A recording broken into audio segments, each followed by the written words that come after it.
बच्चों, आज हम लोग आदर्श गैस व्यवहार से विचलन के बारे में अध्ययन करेंगे। Deviation from ideal gas behaviour. तो देखिए, विभिन्न गैसों का अध्ययन ताप व दाब की भिन्न भिन्न परिस्थितियों में करने पर यह पाया गया कि सभी अवस्थाओं में आदर्श गैस समीकरण का पालन नहीं करती है तथा कई स्थितियों में ये गैस आदर्श गैस से व्यवहार से विचलन प्रदर्शित करती है। कुछ गैसों के आदर्श गैस व्यवहार से विचलन को चित्र ए में प्रदर्शित किया गया है। यहाँ हम देखते हैं, देखिए ग्राफ हम पी और पीवी में प्लाट किए हैं। यहाँ पे जेड बराबर पीवी बटे एनआरटी इज ग्रेटर देन 1, मतलब यहाँ जेड का मान 1 से बड़ा है और जो नीचे का ग्राफ है वहाँ जेड का मान 1 से छोटा है। और यहाँ पे पॉइंट पे देखा गया है एक डॉटेड लाइन पे, वहाँ पे जेड का मान 1 है। तो यहाँ बताया गया है कि जेड का मान जब 1 से बड़ा होगा तो जो वहाँ पे इंडिकेशन किया गया वो हाइड्रोजन गैस होगा, हीलियम गैस होगा। लेकिन नाइट्रोजन जो गैस का है n बराबर 1 के पोजीशन से नीचे है, फिर CO2 है। इस प्रकार से ये सभी आदर्श गैस के विचलन का व्यवहार के प्रभाव दिखाया गया है। तो यहाँ हम देखेंगे चित्र के माध्यम से।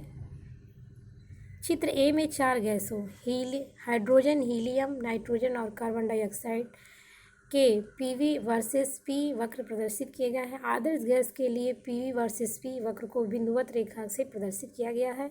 इन गैसों के विचलन को संक्षेप में संपीड़न गुणांक जेड, यहाँ जेड को संपीड़न गुणांक माना गया है, द्वारा प्रदर्शित किया जाता है। किसी गैस का संपीड़न गुणांक जेड बराबर पीवी बटे एनआरटी द्वारा प्रदर्शित किया जाता है। आदर्श गैस के लिए इसका मान 1 होता है, मतलब जो गैस आदर्श गैस की तरह व्यवहार करेगी उसका मान 1 होगा यहाँ पे जेड बराबर, क्योंकि आदर्श गैस के लिए पीवी बराबर एनआरटी होता है। फिर देखते हैं पहला नंबर, देखिए H2 और हीलियम का असामान्य व्यवहार। चित्र ए से स्पष्ट है कि H2 और हीलियम के लिए PV is greater than NRT, मतलब जो जेड का मान होगा वह 1 से बड़ा होगा। फिर यहाँ हम सेकंड नंबर देखते हैं, दाब का प्रभाव।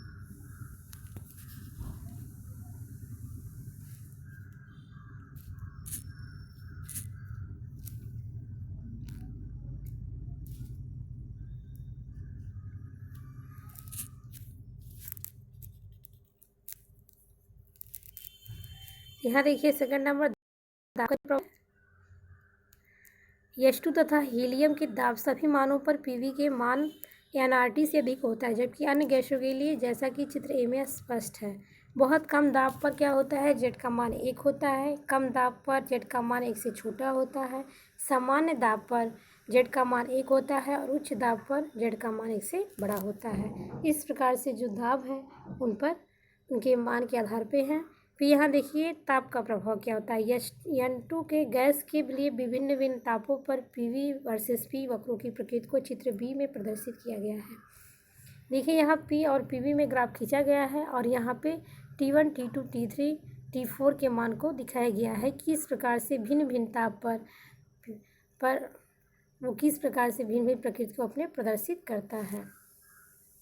अब यहाँ देखिए चित्र से स्पष्ट होता है कि ताप में वृद्धि के साथ गैसों के आदर्श गैस व्यवहार से विचलन घटता जाता है तथा पीवी का मान एनआरटी के समीप पहुँच जाता है। प्रत्येक गैस के लिए एक निश्चित ताप होता है जिस पर पीवी बराबर एनआरटी का पूर्णतः पालन करती है और यह ताप वायल ताप कहलाता है। इस ताप से ऊपर पीवी का मान एनआरटी से कम तथा इससे कम ताप पर पीवी का मान एनआरटी से अधिक विचलन दिखाता है। अब यहाँ देखते हैं वॉन डेर वाल्स समीकरण क्या है। तो देखिए गैसों द्वारा आदर्श गैस व्यवहार से उपरोक्त विचलनों के आधार पर यह पाया गया कि प्रकृति में कोई भी गैस आदर्श गैस नहीं होती है तथा इन गैसों को वास्तविक गैस कहते हैं। ये गैसें सदैव आदर्श गैस समीकरण पीवी बराबर एनआरटी का पालन नहीं करती। प्राप्त विचलनों की स्पष्ट व्याख्या करने हेतु वॉन डेर वाल्स ने आदर्श गैस समीकरण में कुछ संशोधन किए और संशोधित आदर्श गैस समीकरण ही वॉन डेर वाल्स समीकरण कहलाती है। नीचे देखिए सूत्र लिखा गया है, P plus a upon we square, first में V minus b is equal to RT। यह वॉन डेर वाल्स गैस समीकरण है। लेकिन एन मोनो के लिए अगर निकालेंगे वॉन डेर वाल्स गैस समीकरण क्या होगा, तो P plus n square a upon we square कोष्टक में V minus n v is equal to n R T, जहाँ ए और बी वॉन डर वाल्स स्थिरांक हैं। समीकरण एक मोल गैस के लिए तथा समीकरण 2 एन मोल गैस के लिए वॉन डर वाल्स समीकरण है।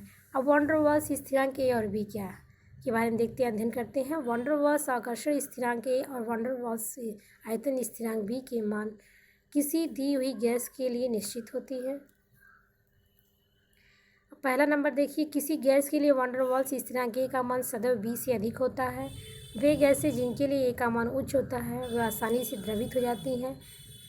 H2 तथा हीलियम के लिए ए का मान कम होता है, ये आसानी से द्रवित इसलिए नहीं होती हैं। ए और बी का मात्रक निम्न है, ए बराबर पी इंटू वी स्क्वायर, इसीलिए ए का मात्रक लीटर स्क्वायर वायुमंडल मोल माइनस 2, और दूसरे शब्दों में मीटर पे 4 घात न्यूटन मोल इनवर्स पे 2 घात, तथा बी का मात्रक लीटर मोल इनवर्स होता है।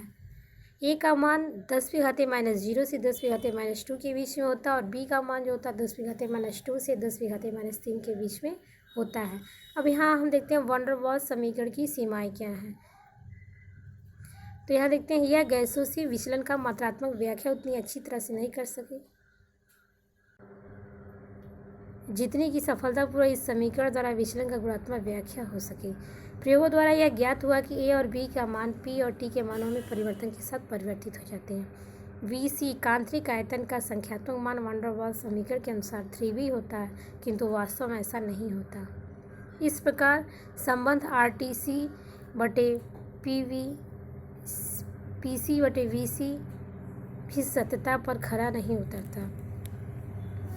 बायल ताप, वह ताप जिस पर वास्तविक गैसें बायल के नियम का पालन करती हैं वो बायल ताप कहलाती है। तो TB बराबर A/RB तथा TC बराबर 8A/27RB, जहाँ TB बायल ताप है, TC क्रांतिक ताप है। बायल ताप का मान सदैव क्रांतिक ताप से अधिक होता है। तो धन्यवाद, आज यहीं पे इसके बारे में अधिक और हम लोग कल अध्ययन करेंगे।